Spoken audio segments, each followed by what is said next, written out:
అతి తక్కువ వడ్డీ రేట్లకే పొందండి Punjab national bank home loans, car loans. Zero processing fee, zero documentation charges. వెంటనే మీ బ్రాంచ్ ని సంప్రదించండి. సాక్షిపై పరువు నష్ట దావా కేసులో మరి కాసేపట్లో మంత్రి నారా లోకేష్ హాజరు కానున్నారు. ఈ నేపథ్యంలోనే అసలు ఈ కేసులో ఎటువంటి బలాలు ఉన్నాయి, అసలు ఈ కేసు పూర్వపరాలు ఏంటి, దీనికి సంబంధించినటువంటి టీడీపీ లీగల్ సెల్ మనతో పాటు ఉన్నారు. వాళ్ళతో మాట్లాడి మరిన్ని వివరాలు తెలుసుకునే ప్రయత్నం అయితే చేద్దాం. చెప్పండి సార్, అసలు ఈ కేసు పూర్వపరాలు ఏంటి, అసలు ఈ కేసు ఏ విధంగా ఉంది ఏంటి? ముఖ్యంగా రాష్ట్ర ప్రజలందరికీ కూడా తెలిసిన విషయమే. నారా లోకేష్ బాబు గారు 2020లో ఈ డిఫమేషన్ కేసు విశాఖపట్నం 12వ అదనపు జిల్లా న్యాయస్థానంలో పరువు నష్టం దావా వేశారు. 75 కోట్లకి సాక్షి పత్రిక పరువు నష్టం కలిగించిందని ఒక దావా వేయడం జరిగింది.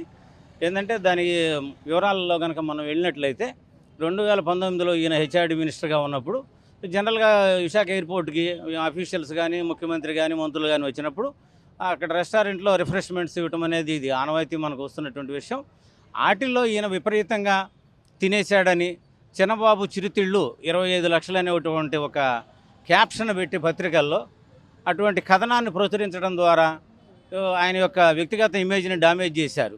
అది ప్రజల్లోకి విస్తృతంగా వెళ్ళినప్పుడు లోకేష్ గారిని తెలిసిన వాళ్ళు కానీ ఫ్రెండ్స్ కానీ కొంతమంది అడగటము, ఏంది ఇలా వార్తలు వస్తున్నాయి, ఇటువంటి జరిగింది అనేటువంటి ఇన్సిడెంట్ చేయటం వల్ల ఆయన మనస్తాపానికి గురయ్యి ఇటువంటి వార్తల ద్వారా ఆయన యొక్క వ్యక్తిగతమైనటువంటి ప్రతిష్ట దెబ్బతిందని చెప్పేసి పత్రికలు, ఇటువంటి పత్రికలు ఎప్పుడైనా ఏదంటే ఈ సాక్షి పత్రిక ఒక అసత్య కథనాన్ని, ఎటువంటి తప్పుడు వార్తా కథనాలను ప్రచురించడం ద్వారా ఆయన వ్యక్తిగత ఇమేజ్ని డామేజ్ చేసిందని 75 కోట్లు వేశారు.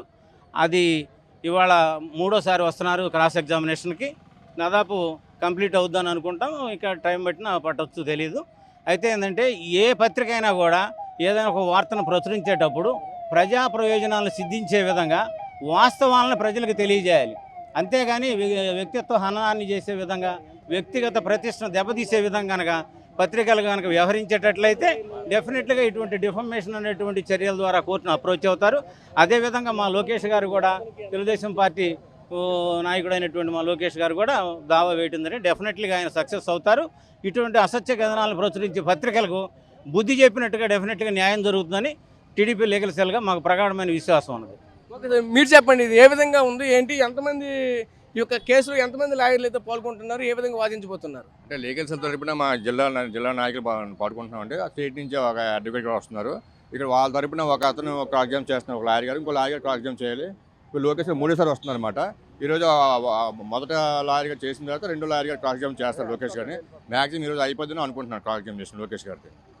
అంటే ఈ రోజుతో క్లోజ్ అవుద్ది అనుకుంటున్నారా, ఇంకా ఎక్స్టెండ్ చేసే అవకాశాలు ఉన్నాయా? అంటే మ్యాక్సిమం ఇవాళ అయిపోద్దాం అనుకుంటున్నాం. అంటే 2 లాయర్ గారు కంప్లీట్ చేస్తారని అనుకుంటున్నాం. ఇంకా 3సారి వస్తున్నారు లోకేష్ గారు క్రాస్ ఎగ్జామినేషన్. ప్రధానంగా చూసుకుంటే ఏదైతే ఈ రోజు జరుగుతున్నటువంటి ఈ క్రాస్ ఎగ్జామినేషన్లో ప్రధానంగా ఒకటే చెప్తున్నారు, ఈ రోజుతో పూర్తిగా ఈ వాయిదా అయితే మాత్రం క్లోజ్ అవుతుందని కూడా మనతో చెప్తున్న పరిస్థితి కనిపిస్తుంది. అంటే ఇటువంటి పరువు నష్ట దావాకైతే మాత్రం ఖచ్చితంగా లోకేష్ గెలిచి తీరుతారని కూడా మరొక వైపు టీడీపీ లీగల్ సెల్ కూడా చెప్తున్న పరిస్థితి కనిపిస్తున్నాయి. కెమెరా పర్సన్ అజయ్తో రాజేష్, RTV విశాఖ నుంచి. మరిన్ని వీడియోస్ కోసం ఛానల్ ని సబ్స్క్రైబ్ చేయండి. లేటెస్ట్ అప్డేట్స్ కోసం వాట్సాప్ ఛానల్ ని ఫాలో అవ్వండి. లింక్ డిస్క్రిప్షన్ లో ఉంది.